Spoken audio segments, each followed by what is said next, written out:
Kejurnas Sport yang sempat mati suri kini hidup kembali.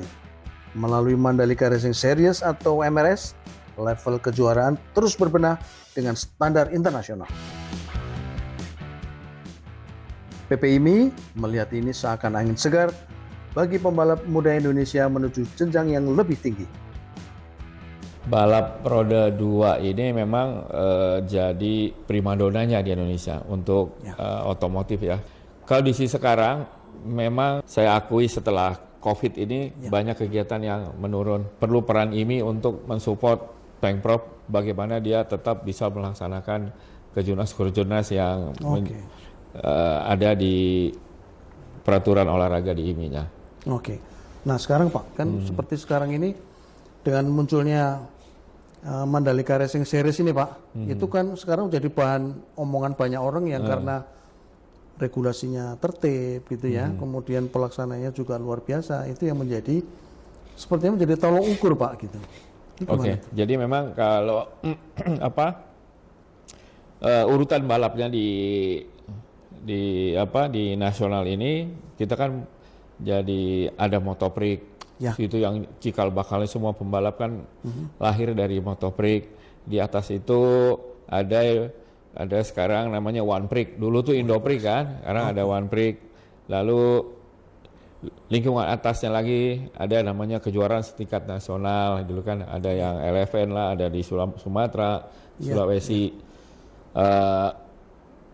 Setelah semua ini underbone, nah untuk jenjang yang lebih tinggi, mereka kan perlu membiasakan diri main di sport. Makanya adalah kelas sport di Mandalika Racing Series. Kalau dulu itu ada nama IRS.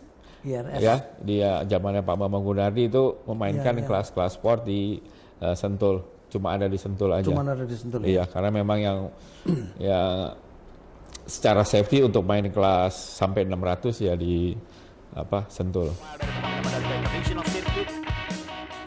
Sebagai ajang penjenjangan, MRS menampilkan kelas sport 150cc hingga 600cc dengan status kejurnas. Tetapi ternyata kelas underbone 150 juga menjadi primadona selain hadirnya kelas sport 1000cc. Dari sisi regulasi teknik di 2025, PPIMI melihat pentingnya keseragaman antar negara di Asia. Berarti yang kejurnas di Mandalika Racing Series ini kan ada sport 150. Itu ada yang usia U15. Kemudian 150 beneran.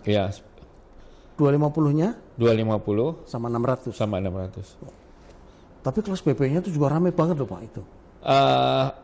Bebeknya ya lumayan, tetap harus dibatasi aja. Sekarang dibatasi. dibatasi jumlah dan dibatasi umurnya. Emang sekarang, jadi gini Pak, sekarang memang berapa jumlah yang sudah fix ikut? Tahun lalu itu bisa sampai start 38. Banyak juga ya. Tahun ini karena dengan batasan umur sama batasan jumlah mungkin maksimal cuma 30 paling banyak lah. Tapi kalau saya berharap 27 aja udah cukup lah. 27. Jadi lebih safety-nya lebih dapat lah. Lebih ya. Lalu gini Pak, kita ini kan mencoba melihat perkembangan pelaksanaan Mandalika Racing Series sejak pertama sampai sekarang ini itu selalu meningkat nih Pak, meningkat dari jumlahnya, meningkat dari kelancaran pelaksanaannya, kemudian tata tertibnya segala macam regulasinya. Nah sekarang ini yang paling membedakan apa nih Pak dari 2024 dan 2025? Saya rasa dari 2024 ke 2005 nggak banyak berubah Pak De, ya. Dalam hal regulasi tekniknya itu yang berubah hanya di kelas 250, di mana saya kan bekerja sama dengan Malaysia, Federasi Malaysia, Thailand, bagaimana menyatukan visi misi biar kalau pembalap Indonesia balap di sana juga mungkin regulasinya nggak jauh beda, semua kurang lebih gitu. Makanya di MRS ini tahun ini kita mutusin kelas 250 tuh boleh pakai R3, tapi yang 250 lama juga masih boleh. R25 masih boleh. Terus yang dibedakan apa Pak itunya nanti? Kita punya rumus sendiri untuk Mandalika. Jadi yang mana tetap intinya adalah sebuah balapan itu equality ya, fairness-nya lah, fairness-nya. Jadi tidak bisa satu dominan, satu yang jadi lemah, jadi pesakitan. Jadi tetap dimulai dengan kurang lebih plus minus harus sama lah gitu. Nah nanti penyesuaiannya bagaimana ya itu lebih mudah dengan main RPM aja. Saya rasa jadi batasan RPM itu yang menjadi ini ya. Tolak ukurnya. Dan itu bisa jadi solusi yang tidak mahal dibanding kalau harus mengupgrade mesinnya itu terlalu mahal kali Pak ya? Sangat mahal lah.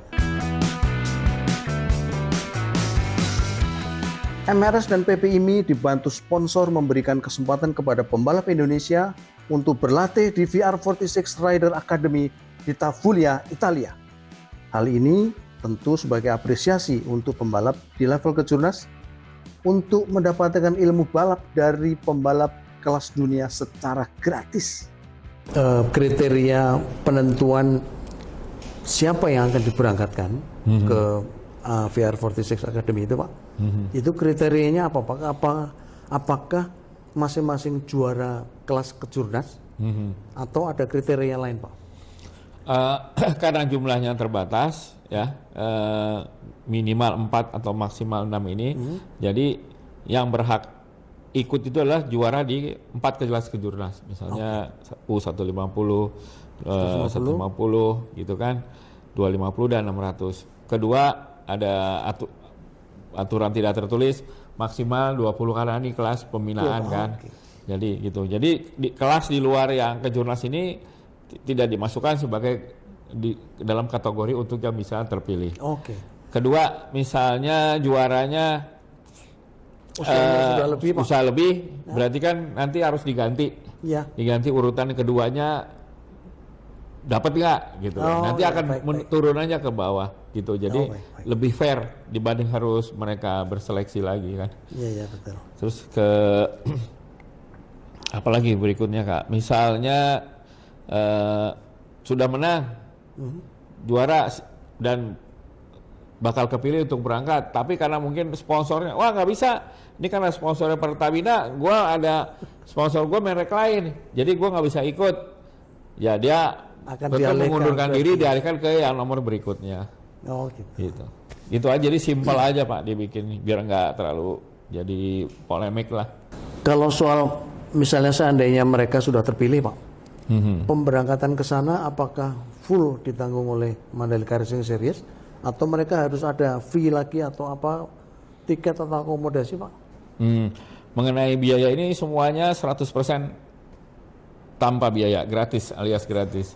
Dan kita juga setelah seri 1 ini atau setelah seri 2 kita akan juga mengadakan latihan bersama lah dengan anak-anak ini, latihan bersama dengan metode yang atau materi yang sama. Jadi sebelum berangkat mereka sudah siap. Sampai sana mungkin lebih cepat untuk beradaptasi ya dibanding kalau mereka langsung berangkat kan. Itu semua biayanya ditanggung oleh sponsor. Strategi dari event di sini hadirin sekalian untuk bisa menutup. MRS selalu melakukan perubahan yang lebih baik dari tahun ke tahun. Seperti misalnya di tahun 2025 ini dengan hadirnya kelas komunitas sebagai kelas baru. Begitu juga dengan nilai hadiah yang sekarang lebih tinggi. Yang baru di 2025 adalah dibukanya kelas junior sport 150. Itu diantara selain juga sport 150, 250 dan 600. Itu karena kita lihat antusias dari para tim juga para manajer untuk mengangkat potensi-potensi pembalap-pembalap muda Indonesia untuk bisa mempunyai skill yang berlebih dan juga edukasi bagaimana sih balap di sirkuit internasional ya. Dan jadi diharapkan mereka juga udah begitu naik jenjang ke lebih tinggi, udah siap dengan tidak hanya skill tapi kemampuan untuk memahami racing management itu seperti apa gitu.